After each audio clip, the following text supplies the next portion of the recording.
Hello there. I'm Robert. I'm Vanessa. I'm Travis. And we are late to the party, and man, that MCU theme for BLTN, amazing. Avengers is over. Avengers is over. The build up for that and Endgame itself. If you haven't seen it, why aren't you watching it now? And check out our review that we did for Avengers Endgame, available on our channel. Definitely cried. I can tell you that much. But that means with every ending, there is a new beginning. Absolutely. That brings us to a new theme. Kind of revisiting an older theme. Sure. I think we kind of recap, because this year there are a lot of movies that are coming out that are remakes. So remaking the remake theme for Better Late Than Never. Yes, we're doing a remake episode of the remake theme. So even though the movie ended once, they got another version coming out this year. That's true. So, without further ado, let's go ahead and dig into this movie that is coming out now by MGM. Sure. They were producing this film that stars Rebel Wilson and Anne Hathaway. Okay. Called The Hustle. Yep. That's being released May 10th of this year. That's a remake? Apparently. So the original movie that this was based off of is actually a remake of another movie too. Okay. But the one that I'm talking about was released December 14th of 1988. Sure. Budget, it's kind of unknown, but it did make box office of about $42 million. Okay. Directed by Frank Oz, Miss Piggy himself. The remake was from Stanley Shapiro and Paul Henning's 1964 movie starring Marlon Brando and David Niven. That movie was called Bedtime Story. Okay. With Adam Sandler? No. Keep going. That's what I thought too.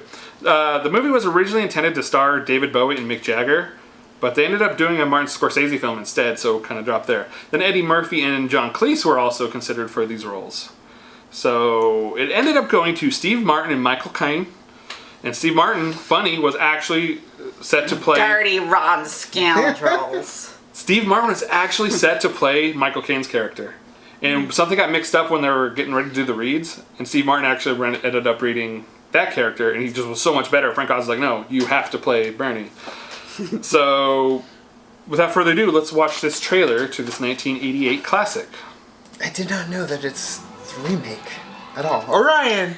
I guess it doesn't help that they have a different name to it. Right. In the Riviera's most profitable business, but with very different stock. Do you have any idea what it feels like to take a woman for $20? No, I haven't. I'm afraid it's a little out of my class. Can two con men survive in a town really made for one? Really? We'll find a woman, set a price, and the first man to extract the correct amount from her wins. Wish me luck. He's all in a wheelchair. If I lose, I'll leave. I love that it's Rita from Sergeant Bilko. To prove once and for all who is the dirtiest, the rottenest. Two physicists. The sneakiest, the funniest, Oh my goodness.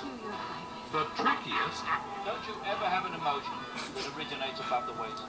No! the all-time champion of Dirty Rotten Scoundrels. Surely he was no match for you. Younger than you, better looking than you, thinner than you. Know your limitations. You are immoral. Steve Martin is the man no woman can resist. Eat your food. It's too late. I love this. Go to the bathroom first.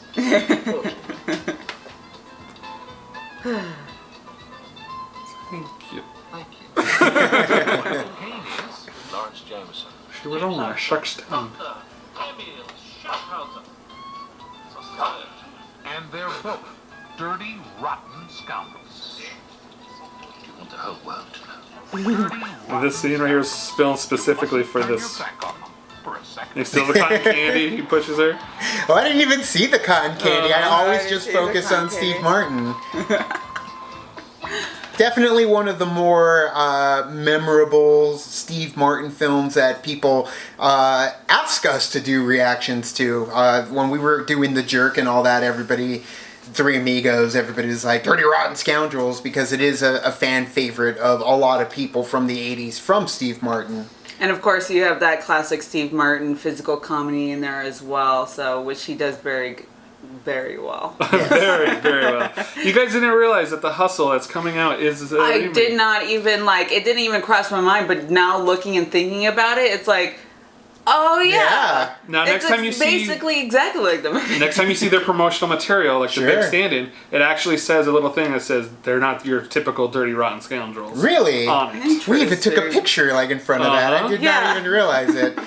But seeing that trailer or remembering that trailer and seeing this trailer, seeing them on the train talking as well, it's Now you almost like a try. carbon copy of it. And she tries to cry. And Yeah. then seeing, of course, Rita from Sergeant Bilko, who also starred with Steve Martin because he was with Rita in that one, and seeing her here, and she was also in Dick Tracy. But I don't know her real name, but I did really enjoy the chemistry her and Steve Martin had in Sergeant Bilko as well as here. But the chemistry here is all about Michael Caine and Steve Martin. Right. Because Michael Caine, we had seen Mr. Michael Suave Caine. up to that point. Michael Caine really wasn't the Michael Caine we know now. No. It was the Michael Caine of Alfie. It was that OG Michael Caine leading into this transition to who we know Michael Alfie. Caine is now. Another movie that's been remade. It has, yeah. Ended up not doing as well or wasn't as memorable as the original Alfie, but still. Would you guys see this movie based upon this trailer? Yeah, not the trailer so much more than just who's in the movies. I think a lot of times that I kind of take a look and say, well, the trailer was okay, but I do like the actors that are in it, and I see that they are trying to pull a comedic stance to it, and it's typical Steve Martin, so it's okay, I'll go check it out because it has these two characters in it and you want to see their interaction together. And yes, I would go see it because it is Steve Martin, of course, and it is Michael Caine. And it definitely is a little bit more highbrow comedy versus a slapsticky fart joke type comedy. I feel, in my opinion, it's kind of on the line for that. Sure, but that's the thing is when they show it to you in the trailer, it doesn't really come across that way. It's more of a smart comedy than it is, your very spoofy Airplane and Naked Gun type movies that were coming out, True. very spoofy. True. So this one was more situational. It was taking, the strangers on a train and making it not Throw Mama from the Train, which is also a very good representation of strangers on a train. But, it's these cons just trying to get by in life by ripping people off. And Although I did learn something new. what's that?